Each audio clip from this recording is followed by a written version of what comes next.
इस वीडियो को देखने के बाद आपका इलेक्ट्रोस्टैटिक्स का पूरा रिवीजन हो जाएगा।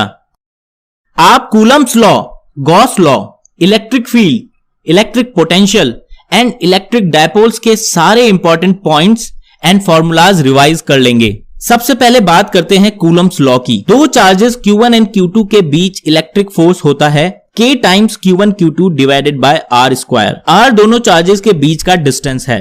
K एक कांस्टेंट है जिसकी value 9 times 10 to the power 9 newton metre square पर चार्ज स्क्वायर होती है SI यूनिट में। अगर बहुत सारे चार्जेस हैं तो नेट फोर्स किसी एक चार्ज पर बाकी सभी चार्जेस की वजह से जो इंडिविजुअल फोर्सेस हैं उन्हें ऐड करने पर मिलता है। Electric field lines imaginary lines होती हैं जो इलेक्ट्रिक फील्ड के बारे में दो इंफॉर्मेशन देती हैं। पहली, इलेक्ट्रिक फील्ड की डायरेक्शन। किसी पॉइंट P पर फील्ड की डायरेक्शन मिलती है उस पॉइंट से पास होने वाली फील्ड लाइन के उस पॉइंट पर टेंजेंट से। दूसरी बात, अगर किसी रीजन 1 में फील्ड लाइंस बहुत क्लोज हैं एज कंपेयर टू दूसरे रीजन 2 के, देन रीजन 1 में किसी पॉइंट A पर इलेक्ट्रिक फील्ड का मैग्नीट्यूड ज्यादा होगा रीजन 2 के पॉइंट B से। कोई भी चार्ज इन फील्ड लाइंस के अलोंग ही मूव होता है। दो इलेक्ट्रिक फील्ड लाइंस कभी इंटरसेक्ट या क्रॉस नहीं कर सकती। अगर पॉइंट चार्जेस की बात करें तो पॉजिटिव चार्ज से ये लाइंस बाहर की तरफ निकलती हैं और नेगेटिव चार्ज में ये लाइंस अंदर की तरफ आती हैं। दो पॉइंट चार्जेस एक साथ हो तो ये लाइंस पॉजिटिव चार्ज से निकलकर नेगेटिव चार्ज में टर्मिनेट होती हैं। और अगर दो पॉजिटिव चार्जेस हैं तो फील्ड लाइंस ऐसी दिखती हैं। इलेक्ट्रिक फील्ड की वैल्यू दोनों के बीच में किसी एक पॉइंट पर इस वाले केस में 0 होती हैं। सिमिलरली दो नेगेटिव चार्जेस की वजह से फील्ड लाइंस ऐसी दिखती है। अगर किसी चार्ज का मैग्नीट्यूड ज्यादा है तो उससे फील्ड लाइंस ज्यादा ओरिजिनेट या टर्मिनेट होगी एज कंपेयर टू जिसका चार्ज कम है। इलेक्ट्रिक फील्ड लाइंस कभी क्लोज लूप नहीं बना सकती हैं। Electric potential energy. Electric field अगर किसी चार्ज को पॉइंट A से पॉइंट B मूव करती है तो उसके द्वारा उस चार्ज पर किया गया वर्क होता है integration of dot product of force vector and displacement vector from point A to B, जहां पे ds स्मॉल डिस्प्लेसमेंट है, F फोर्स वेक्टर है and theta force and displacement के बीच का एंगल है। इलेक्ट्रिक फील्ड फोर्स एक कंजर्वेटिव फोर्स है, मतलब एक चार्ज को मूव करने में इस फोर्स ने जो वर्क किया है वो चार्ज की इनिशियल एंड फाइनल पोजीशन यानी point A and point B पर ही डिपेंड करता है और इस बात पर डिपेंड नहीं करता है कि उसने क्या पाथ या ट्रैजेक्टरी फॉलो की है। कंजर्वेटिव फोर्सेस के लिए ही potential and potential energy define कर सकते हैं। पॉइंट A पर जो पोटेंशियल एनर्जी है और पॉइंट B पर जो पोटेंशियल एनर्जी है दोनों का डिफरेंस ही वर्क डन होगा पॉइंट A से पॉइंट B के बीच में। लेकिन चेंज इन पोटेंशियल एनर्जी की बात करें तो वो होती है डेल्टा U यानी UB माइनस UA, जिसकी वैल्यू होगी negative of work done from point A to B। अगर वर्क डन पॉजिटिव है तो पोटेंशियल एनर्जी डिक्रीज होती है from point A to point B। दो पॉइंट चार्जेस के केस में इलेक्ट्रिक पोटेंशियल एनर्जी की वैल्यू होती है U equals to K Q1 Q2 divided by R, जहां R दोनों के बीच का डिस्टेंस है। अगर मोर देन 2 चार्जेस हैं तो टोटल इलेक्ट्रिक पोटेंशियल एनर्जी सभी पेयर ऑफ चार्जेस की वजह से जो इंडिविजुअल पोटेंशियल एनर्जी है उन्हें ऐड करके मिलती है।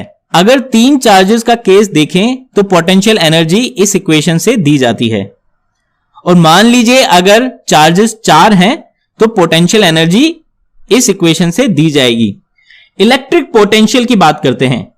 Electric potential energy per unit charge होती है, या यूं समझें किसी यूनिट चार्ज को अगर पॉइंट A से पॉइंट B तक मूव करें तो जो वर्क डन इलेक्ट्रिक फोर्स ने किया है वो उन दोनों पॉइंट्स के बीच का पोटेंशियल डिफरेंस होता है। So potential at point A minus potential at point B equals to work done from point A to point B divided by the charge Q। अगर इलेक्ट्रिक फोर्स की जगह कोई एक्सटर्नल फोर्स है जो charge move कर रहा है तो उसके द्वारा किया वर्क दिया जाएगा इस इक्वेशन से यहां ये external force positive charge Q0 को B से A मूव कर रहा है opposite to the electric field direction. इसीलिए work done by external force होगा negative of work done by electric force. अगर पॉइंट B इंफिनिटी पर है तो work done by external force होगा charge Q0 multiply by potential at point A, क्योंकि potential at infinity को 0 माना जाता है। पॉइंट चार्ज Q की वजह से किसी r डिस्टेंस पर पोटेंशियल की वैल्यू होती है KQ डिवाइडेड बाय R। अगर मोर देन 1 चार्जेस हैं तो किसी पॉइंट पर पोटेंशियल सभी चार्जेस की वजह से उस पॉइंट पर जो पोटेंशियल है उन्हें ऐड करके आता है। कंटिन्यूस चार्ज डिस्ट्रीब्यूशन के लिए इसे लिखा जाता है इंटीग्रल फॉर्म में। इलेक्ट्रिक फील्ड और इलेक्ट्रिक पोटेंशियल जिस फंक्शन से रिलेट होते हैं वो ये फंक्शन है।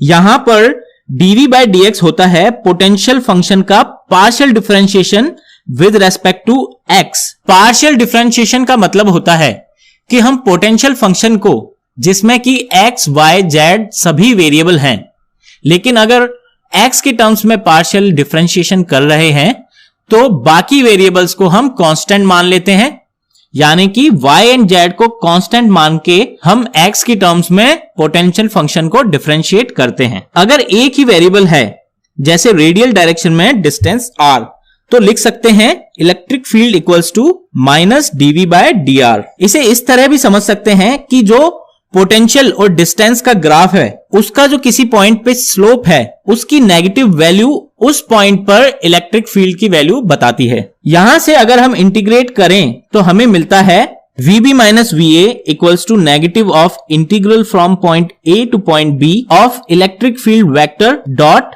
Displacement vector. यहां से पता लगता है कि इलेक्ट्रिक फील्ड लाइंस हमेशा हायर पोटेंशियल से लोअर पोटेंशियल की तरफ मूव करती हैं, क्योंकि इलेक्ट्रिक फील्ड की डायरेक्शन में VB माइनस VA नेगेटिव होगा, यानी VA is greater than VB। अगर इलेक्ट्रिक फील्ड के परपेंडिकुलर मूव करेंगे तो हर पॉइंट पर पोटेंशियल सेम होगा, क्योंकि उस केस में इलेक्ट्रिक फील्ड वेक्टर E और डिस्प्लेसमेंट वेक्टर dr का जो डॉट प्रोडक्ट है वो 0 होगा और potential at point A equals to potential at point B आ जाएगा। यूनिफॉर्म इलेक्ट्रिक फील्ड के लिए लिख सकते हैं V equals to E times D, जहां पे D दो पॉइंट्स के बीच में डिस्प्लेसमेंट का अलोंग इलेक्ट्रिक फील्ड कंपोनेंट होता है। अब बात करते हैं इक्विपोटेंशियल सरफेसेस की। इक्विपोटेंशियल सरफेसेस हैं वो 3 डायमेंशनल सरफेस जिस पर हर पॉइंट का इलेक्ट्रिक पोटेंशियल वैल्यू सेम होता है। इसका मतलब पोटेंशियल डिफरेंस किसी भी दो पॉइंट के बीच इस सरफेस पर 0 होगा और इसीलिए वर्क डन भी 0 होगा किसी भी दो पॉइंट्स के बीच। अगर वर्क डन 0 है मतलब इलेक्ट्रिक फील्ड हमेशा इस सरफेस के परपेंडिकुलर होगी। तो 2 पॉइंट्स याद रखें, electric field lines equipotential surfaces के परपेंडिकुलर होंगी और इलेक्ट्रिक फील्ड की डायरेक्शन के अलोंग पोटेंशियल की वैल्यू कम होती जाती है। अब बात करते हैं इलेक्ट्रिक डायपोल की। दो इक्वल एंड अपोजिट चार्जेस जब हमेशा एक फिक्स डिस्टेंस से सेपरेटेड रहते हैं तो इलेक्ट्रिक डायपोल कहलाते हैं। हर इलेक्ट्रिक डायपोल का एक मोमेंट होता है जिसे P से डिनोट करते हैं। इसकी वैल्यू होती है P equals to 2A times Q, जहां 2A दोनों चार्जेस के बीच का डिस्टेंस है। इलेक्ट्रिक डायपोल मोमेंट एक वेक्टर क्वांटिटी है और ये नेगेटिव से पॉजिटिव चार्ज की तरफ डायरेक्टेड रहता है। अगर दो डायपोल मोमेंट्स को ऐड करना हो तो वेक्टर एडिशंस यूज करना होता है। यूनिफॉर्म इलेक्ट्रिक फील्ड में डायपोल पर नेट फोर्स हमेशा 0 होता है।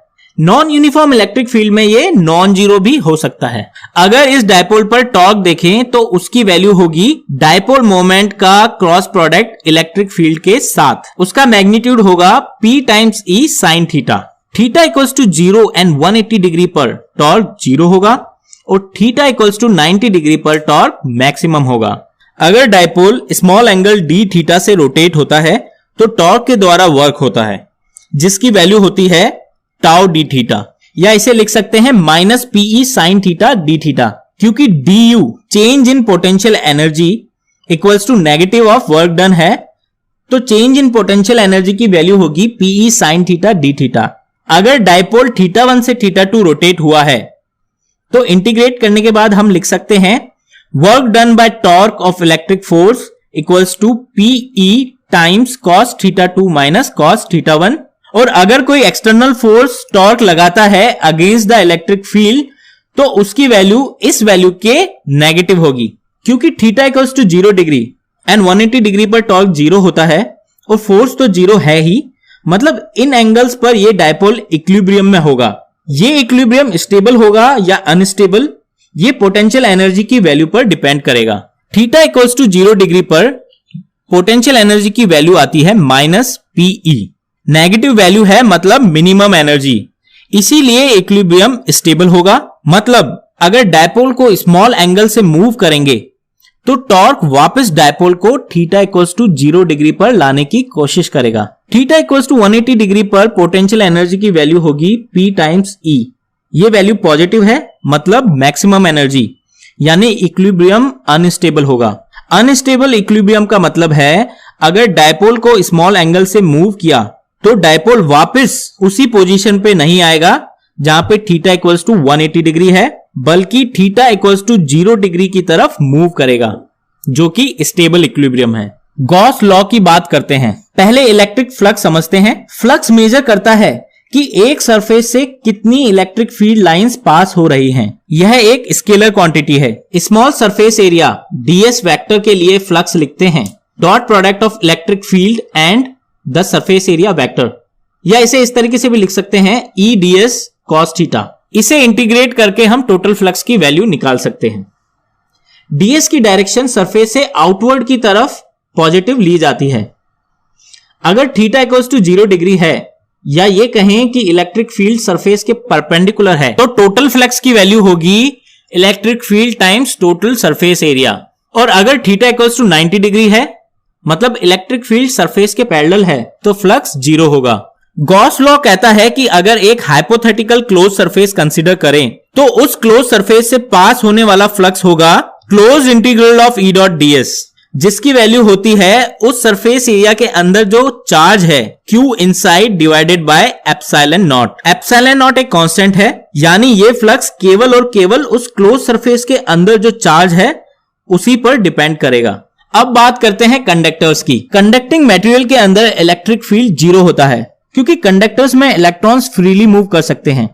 और अगर कोई भी इलेक्ट्रिक फील्ड अंदर एग्जिस्ट करती है तो वो इलेक्ट्रॉन्स पर फोर्स एक्सर्ट करेगी, और इलेक्ट्रॉन्स तब तक मूव करेंगे जब तक रिजल्टेंट फील्ड वैल्यू 0 ना हो जाए। अगर इलेक्ट्रिक फील्ड 0 है तो गॉस लॉ से कह सकते हैं कि चार्ज एनक्लोज भी 0 होगा, यानी अगर हम कंडक्टर को कोई चार्ज Q देते हैं तो वो उसकी सरफेस पर ही रहेगा, अंदर नहीं। फील्ड लाइंस की बात करें तो क्योंकि कंडक्टर के अंदर इलेक्ट्रिक फील्ड 0 है, इसलिए कोई फील्ड लाइन कंडक्टर के अंदर एंटर नहीं कर सकती।